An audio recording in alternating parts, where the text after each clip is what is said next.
Karibu sana kwenye Ujuzi Kazi, mahali ambapo tunathamini katika maarifa, tunakuinua kielimu na tunakuongoza kuelekea kwenye mafanikio.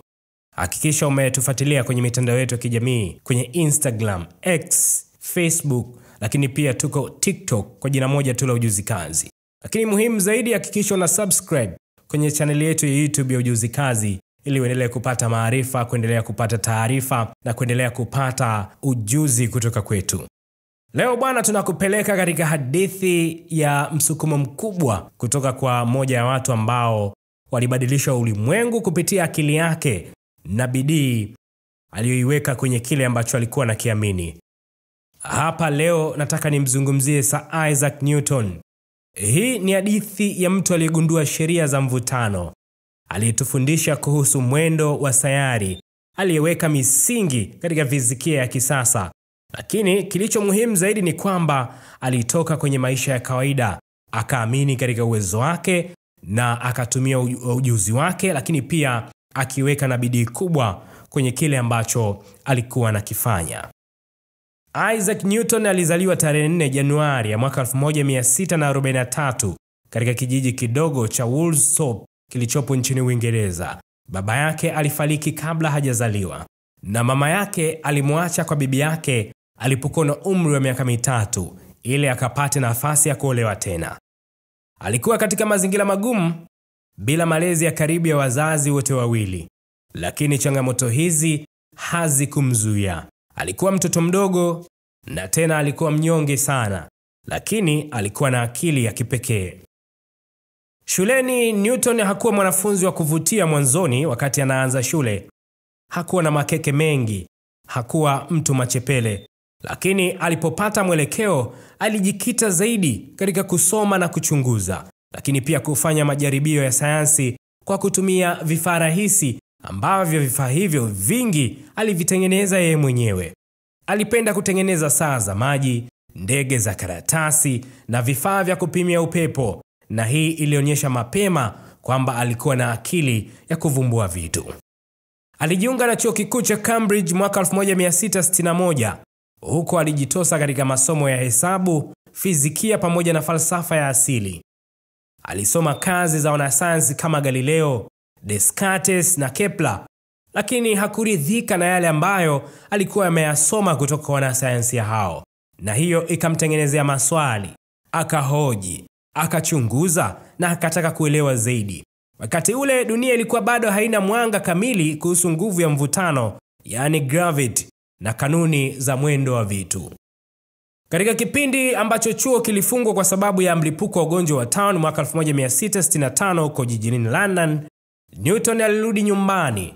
Huko alifanya baadhi ya ugunduzi wake mkubwa zaidi, na hii ndiyo hadithi maarufu ya tunda la tufaa ambalo lilianguka kutoka katika mti na kumfanya ajiulize kwa kina, kwa nini linaanguka chini na si kupaa juu?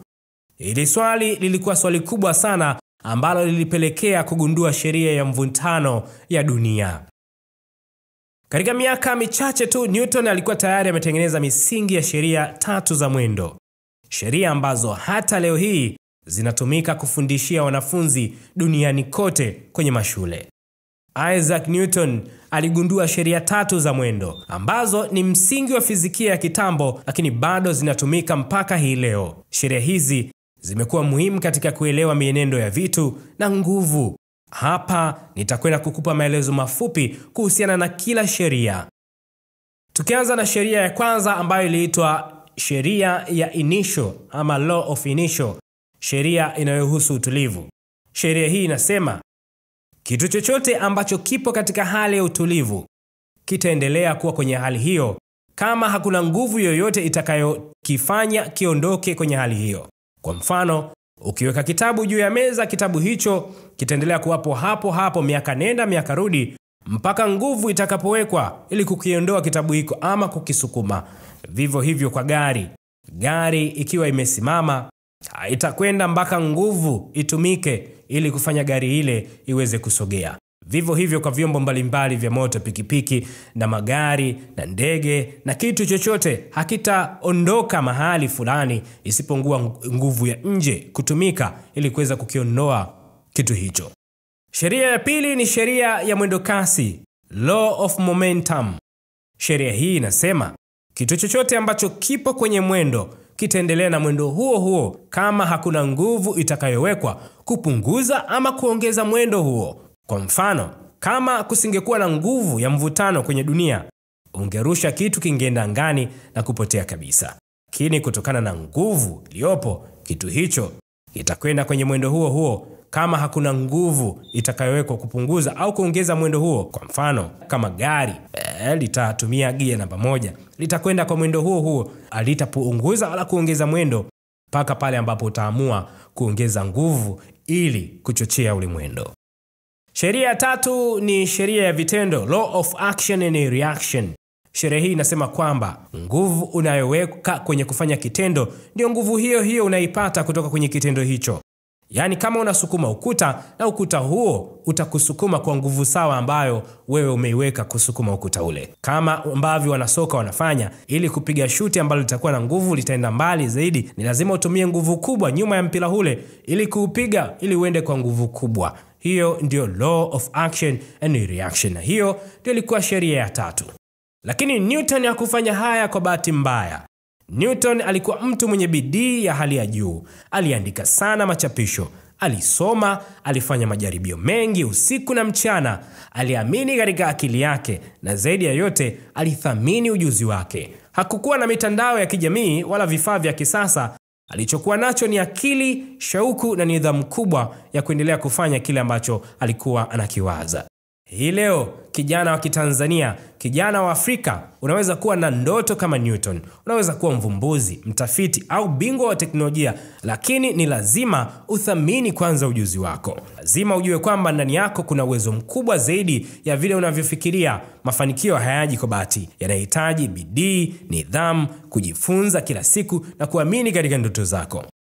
Ukizirejea sheria za Isaac Newton ukaziweka kwenye maisha halisi, unaweza ukapata kitu kikubwa. Ukianza na sheria ya kwanza, law of inertia, yani sheria ya utulivu, naweza kukuelezea kwamba unatumiaje mbinu hii kwenye maisha yako halisi kwenye kutafuta mafanikio. Naweza kukuelezea kutokana na sheria hii. Hivyo ulivyo, utaendelea kuwa hivyo hivyo kama hutatumia nguvu yoyote kubadili hali ulionayo sasa. Kama kila siku unaamka na kwenda kufanya kazi, unarudi, unapumzika, unalala, unaendelea hivyo kwa kesho yake na kesho yake, nakwambia maisha yako yatakuwa hayana mafanikio mpaka pale ambapo utaamua kuweka nguvu ili kubadili hali hiyo. Moja ya nguvu unazoweka kuweka sasa ni kubadili maisha yako, ni kuweka malengo makubwa na kuanza kuyatekeleza. Lakini sheria ya pili, sheria ya mwendo kasi, law of momentum. Bwana, hii unawezaje kuitumia kwenye mafanikio? Mara baada ya kuweka malengo yako na kuanza kuyatekeleza, hakikisha uache hata siku moja kile ambacho unakifanya. Kama usipoacha, utaendelea vizuri na utafikia mafanikio. Kama ukiacha, itakuwa vigumu sana kwako kuanza tena, kama ilivyo kwenye sheria ya kwanza. Kama umeamua kufanya mazoezi ili kuweka afya yako vizuri, basi nakushauri usiache, kama ambavyo tunaona sheria za Newton. Kama umeamua kuacha kupoteza muda, basi fanya hivyo hivyo. Endelea, na naamini ipo siku utafikia mafanikio makubwa. Lakini kwenye sheria ya tatu pia unaweza ukaihamishia kwenye maisha yako ya kawaida. Jinsi utakavyoweka juhudi kubwa kwenye kufikia mafanikio, ndivyo ambavyo utafuata mafanikio makubwa zaidi. Sina haja ya kuzungumza kuhusiana na sheria hii, law of action. Yani ukitumia nguvu kubwa nyuma, kama ambavyo unapiga mpira, ndivyo ambavyo ule mpira utaenda mbali zaidi. Na ndivyo kwenye maisha yako, kama utatumia nguvu kubwa, basi hakika utafika mbali na kufikia yale malengo ambayo ulikuwa umeyapanga. Leo bwana, nimeamua kukuambia hadithi ya Isaac Newton, lakini nimefika mbali zaidi kukuelezea sheria zake na namna ambavyo unaweza kuzitumia kwenye maisha ya kawaida. Hii hadithi ya Isaac Newton si hadithi ya zamani tu, ni mwanga ambao unaweza kumulika mpaka leo hii. Ni mwito ambao unaweza kuitikia hata leo hii. Jifunze, utafute, uulize maswali, lakini pia zaidi yoyote uwe mbunifu. Ni muhimu zaidi ukaupa thamani ujuzi wako, kwa sababu kama hautaupa thamani, hakuna mwingine atakayethamini kwa niaba yako. Asante sana kwa kuungana nami kupitia hapa Ujuzi Kazi. Kama unapenda vipindi vyetu hivi, unapenda makala zetu, basi hakikisha unatembelea kwenye mitandao yetu ya kijamii, kwenye Instagram, X, Facebook, lakini pia tuko TikTok kwa jina moja tu la Ujuzi Kazi. Lakini pia hakikisha una subscribe channel yetu ya YouTube ya Ujuzi Kazi ili uendelee kupata maarifa zaidi. Mimi naitwa Laurent Fanuel kutoka Ujuzi Kazi. Asante na kwaheri kwa sasa.